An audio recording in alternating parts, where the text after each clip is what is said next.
Hi, my name is Mark. I've been working professionally as a web developer since 2009. I got started by making tiny HTML snippets for pay-per-click ads, and my responsibilities have grown tremendously since then. I've got my gripes about this profession, rest assured. I've had my headaches from working with Prototype and Scriptaculous, mucked with no conflicting that alongside jQuery, been wary about what's really inside of NPM packages, and I've been through my fair share of browser wars too. I remember when things were perfect at 960 wide, only to have this thing called responsive web design take foot.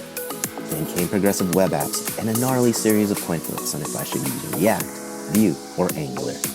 That said, the evolution continues and my enthusiasm remains. I'm doing what I can one keystroke at a time, and I'm good with that. Recording out of North County, San Diego, I'm here to help put my city's digital savants on the forefront, talk tech, and find the proper moments of rest before burnout becomes a reality. So sit back and enjoy these next few minutes, and welcome to AllWebSD.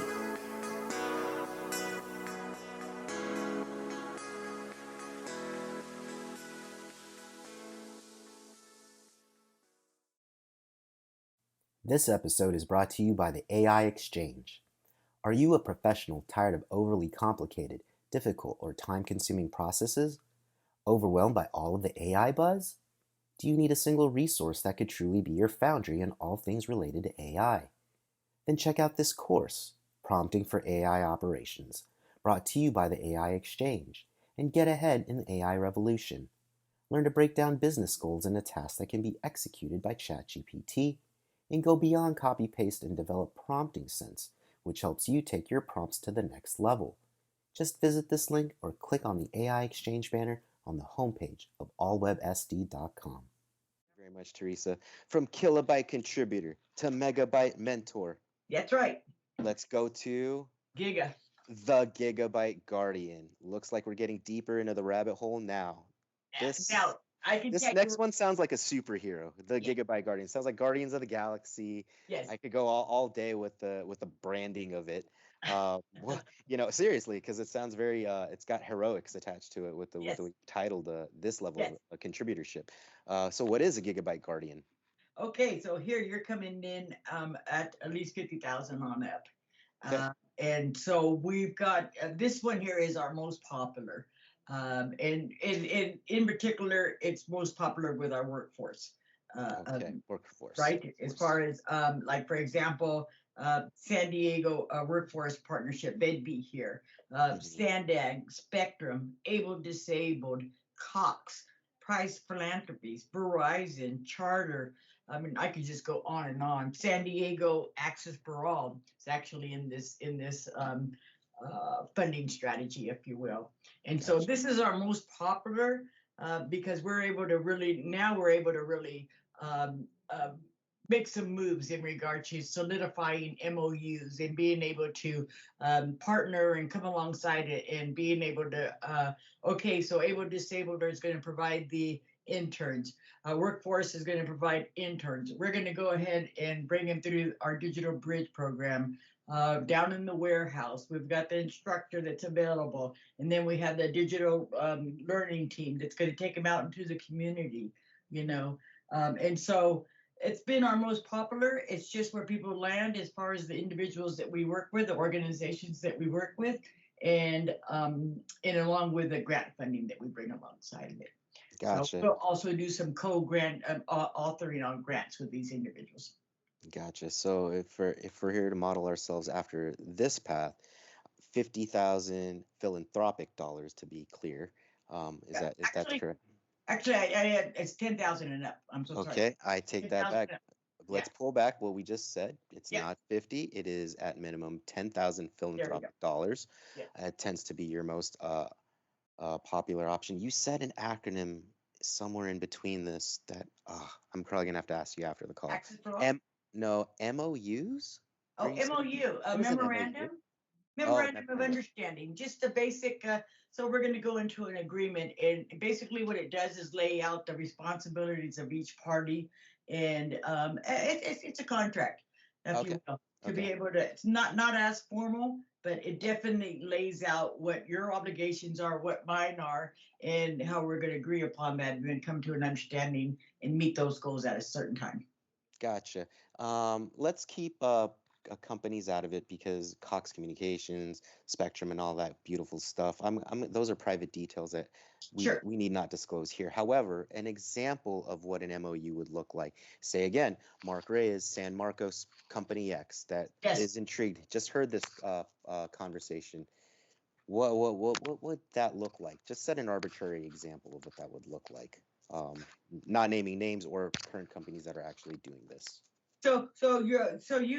Company X would come alongside us and would go ahead and show them what's available in all the different, as far as the mobile unit, the computers that need to go out, and also as far as the team is concerned and the workforce of development component is.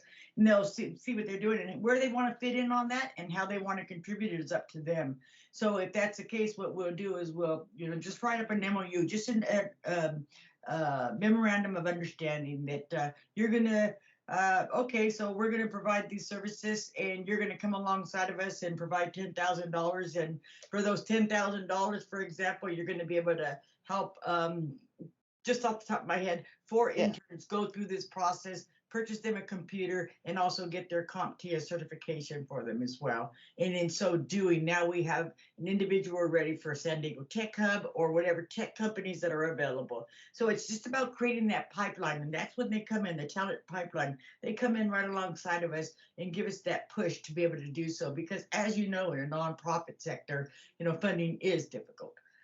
And so having individuals such as the GigaByte Guardians, there are guardians, they're kind of looking out for us and help us get across that bridge, one more span, if you will, whether that be 10,000 or 50,000. Gotcha. And see, that's why I had to really bring it up, is because I'm pretending to be Mark Reyes over there in San Marcos Company X, not me, myself, and I here right now, just to try to glue all that together, because you kind of already illustrated some of the positive side effects that happen for this. You said things about interns getting their CompTIA certifications, so on and so forth. You gave a rally of good information about, okay, my conscious dollars are going in to create that type of effect. Yes. Conversely, I'd like to say from this perspective is, outside of that, which is a good thing and a necessary thing, what would you say is the benefit to Company X for doing this? Oh, you have an answer for it. Look at how you jumped. Now, just one moment, please. I made that up in my head. Okay, GigaByte levels of benefit. Yeah, okay. So partnerships with our Digital Bridge program offer distinguished recognition and impactful opportunities to demonstrate your commitment to the digital inclusivity. Your corporate logo will be prominently featured across our target marketing, dedicated website, relevant media channels, and deepen community engagement. You'd be invited to the different events that we have out in the community and also within. And then also just to be able to embrace this opportunity to be at the forefront of the digital divide here in San Diego. So those are just the beginning of it, what's available in the level of benefits for the GigaByte. Got it. Yes. There you go. So if anyone there is out there that stumbled upon this part, what is a GigaByte Guardian? No, it is not the new Marvel movie in the timeline of things. This has anything and everything to do with supporting the San Diego Futures Foundation and their Digital Bridge Initiative. So any final thoughts on that before we transition? We're open and we are available in regard to partnering. Specifically, I'd really love to see the tech community come out and come alongside of us. What would it look like if they donated all of their tech to us? We took that tech being computers, electronics, things of that nature, just left over that they're not using anymore, that's in their storeroom. We were able to process those computers and put them back out into the workforce, but also educate individuals and provide this digital bridge initiative to individuals that don't have this opportunity. Boy, what would that look? And then we take them after they get their CompTIA, and then here you go, they're ready to work for you. There you go. I think that's a very win-win situation. That is very much, and I know I did this one with one of your colleagues in one of my other seasons for the CompTIA certification. It was your last graduating class. I believe it was class of 2022. I hope do you have, are those things happening again inside of the San Diego Futures Foundation world, or is that something where it just stopped at year 2022? It's all contingent upon funding. There you right? go. See, So that's at what. the time we had the funding and Gotcha. we had the grant funding. Gotcha. The good news is that we do have the state capacity grant for bridging the digital divide here in California is coming up, and so that's an opportunity that we're going to broach when it comes. You know, Gotcha.